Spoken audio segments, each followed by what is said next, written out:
I grew up in Louisiana. Yeah, see. Whenever I do that, some people will woo, but that's for New Orleans, which is the best part. Like, New Orleans to Louisiana is like if you had the most beautiful blue eye, but your whole face was up. Like, that's what it's like being from that state. Yeah. But I grew up in Louisiana, and when I was 13 or 14, my family got the first like home computer. Like, still, like, had a whole city behind it with a big monitor, but like it was a computer. And my mom was really excited because it meant now I could do my homework at home and I wouldn't have to stay at the library for hours, and I was excited for different reasons.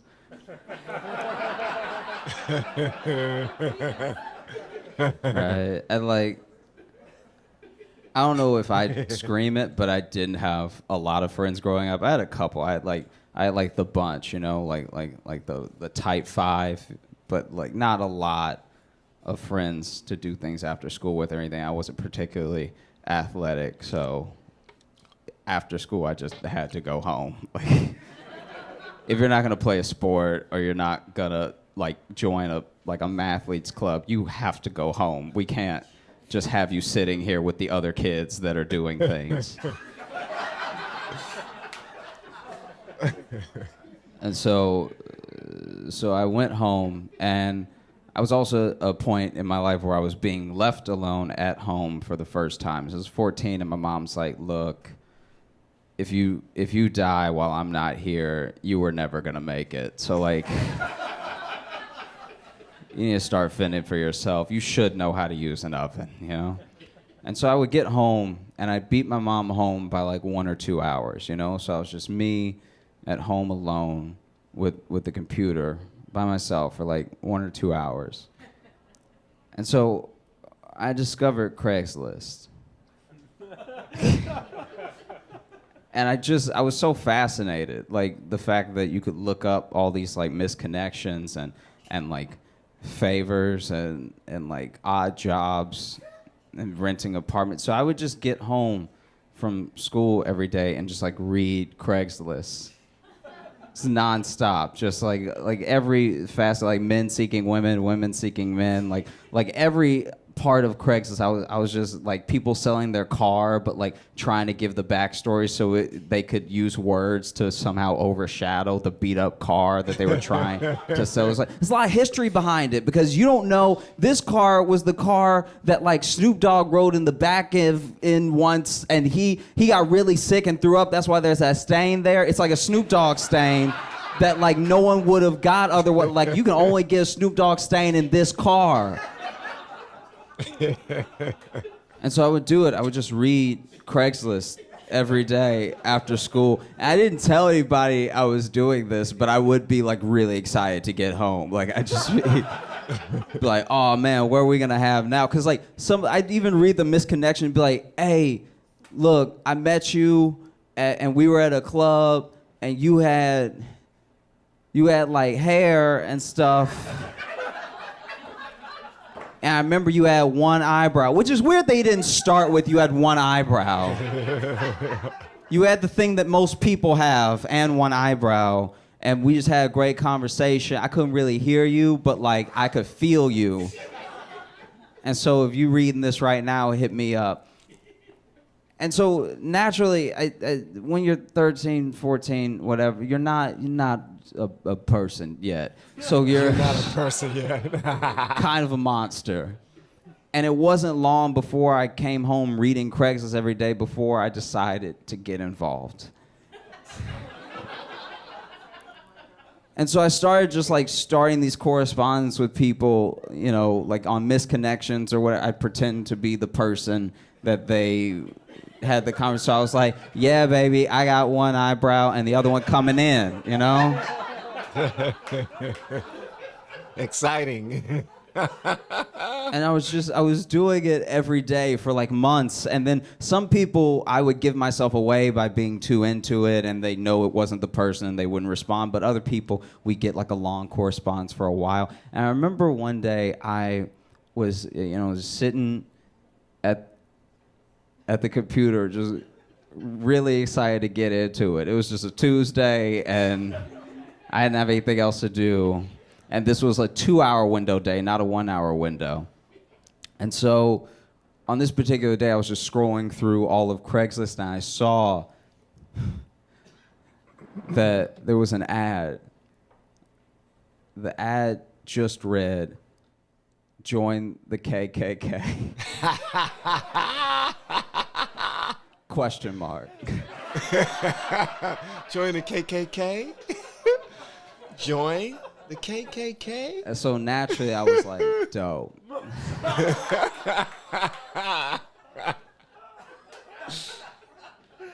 And so I started a correspondence with this dude named Dale. And like, I felt kind of bad because like, if you're hurting that bad in 2004 for recruitments that you need a Craigslist ad, then we must be making progress. Like, the world's getting better. And so I talked to Dale a little bit, just emailing back and forth. I was like, hey, what's up? I'm white. Want to chill sometime and talk. And by chill, I don't mean the way black people use chill. I mean actually go somewhere cold and hang out together as friends. And to my surprise, the next day, I had an email from Dale that was like, hey, great to meet you. You seem like a cool guy. And all of our correspondence for the first couple days was like the most basic, just like, oh man, you like Star Wars too? So do I as well. Like I couldn't be natural on the thing. Like I was so nervous every time I typed. But then once we really got like a rapport built up, he was like, we should meet. I want you to meet the brothers. And I was like, that sounds great. And I grew up in Alexandria, Louisiana, which if you've never been there, don't know what it is, you're doing fine. So I guess you don't need to. But there's this bar called Finnegan's. And I was like, hey, Dale, look, just meet me at Finnegan's and we'll sit down, we'll have a chat and everything. And then if you really like me, you can introduce me and the other brothers and we can all be a family. And so the next day comes, and naturally I don't show up. I don't want to die. I was never gonna. That'd be insane. No. But he hits me up the next day after school, and I should point out that like for 2 weeks I was running home mainly to talk to Dale. I wasn't even reading Craigslist anymore. I had 6 friends, and Dale was one of my best ones.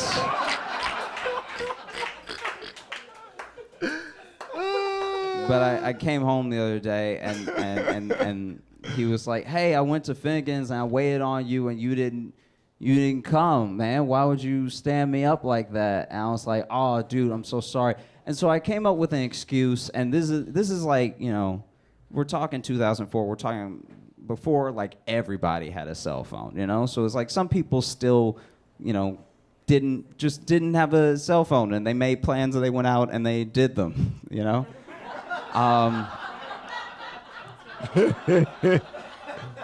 so if there was a hiccup, you just had to roll with it because you couldn't just text someone like, hey, I'm totally not going to abide by the plan now. I've chosen a different plan. I'm letting you know now. So for a week, I just like kept getting Dale to eat and shop alone. Like, Wow. And each time I had a great excuse. Like each time I was like, oh, my mom fell, and like I just had to be there with her and everything. And every day he understood, and he was like, you know what, you did the right thing, brother. You know. And I remember one day especially he was particularly upset because he had come home, emailed me that evening, but I didn't see it till the next day. And he was like, you never came to Target. I was in Target by myself for 3 hours. I bought a popcorn maker. I don't even need a popcorn maker. I was just in Target by myself and bored, and I was waiting on you. Now I got a popcorn maker in front of me, and what are you going to do about this popcorn maker? And I was like,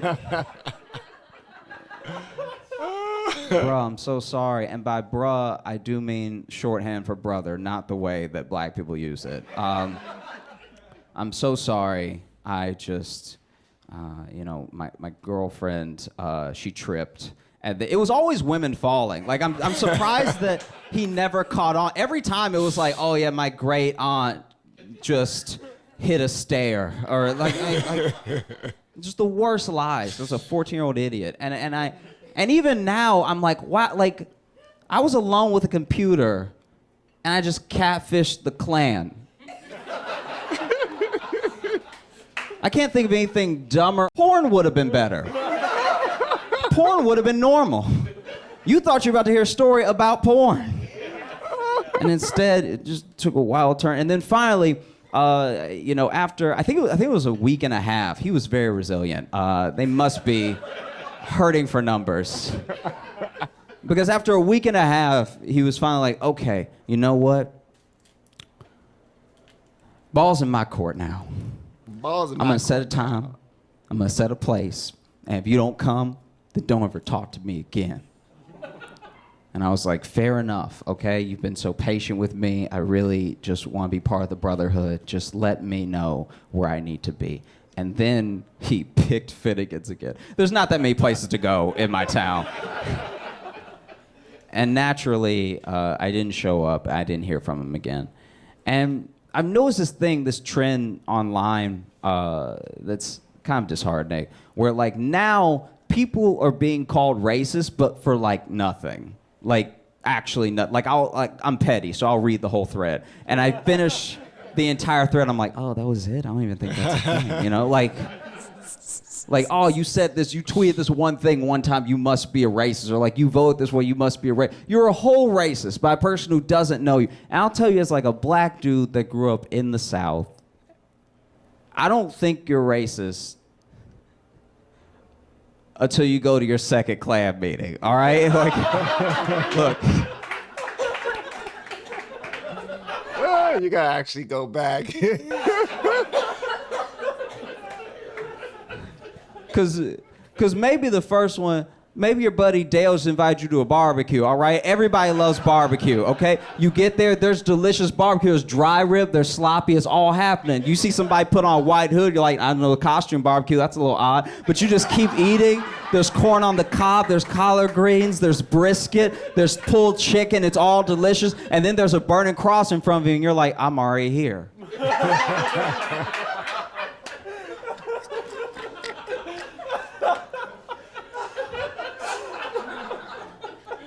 I say this because it happened to my friend Jordan, okay? He accidentally went to a Klan rally because without knowing what I was doing, my buddy Jordan, who was about 3 years older than me, actually met Dale. And got invited to a barbecue. Turns out Klan rallies don't just start, they ease you in with a barbecue. And he was like, I know what to do, I ate all the food, I can't miss the meeting.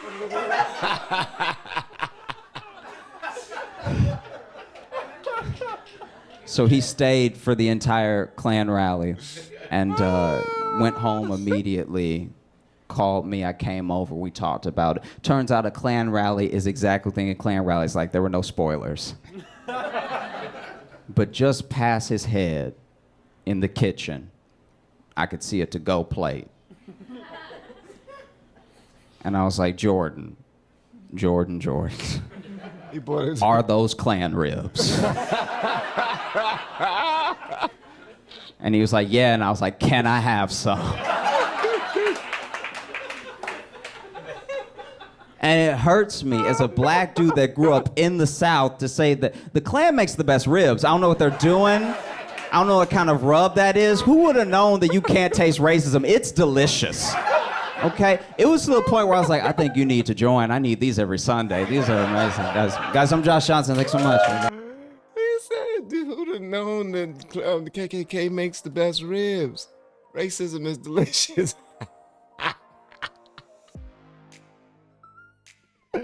Racism is delicious. Oh, man. All right. Are those Klan ribs? I want one. Oh, man. All right. Guys, I hope y'all enjoyed that because I did. And I don't want to be selfish. I don't want to be the only person here that's laughing and having a good time. Hopefully y'all did the same thing with me because then that would be a sucky party. I'm the only one there. I invite you here. I'm the only one having a good dancing. I'm grooving. I'm moving and grooving. And y'all just like looking at your watch. No, I hope that's not the case. I really enjoyed that. Hopefully you did too. Let me know in the comments below what y'all thought about that.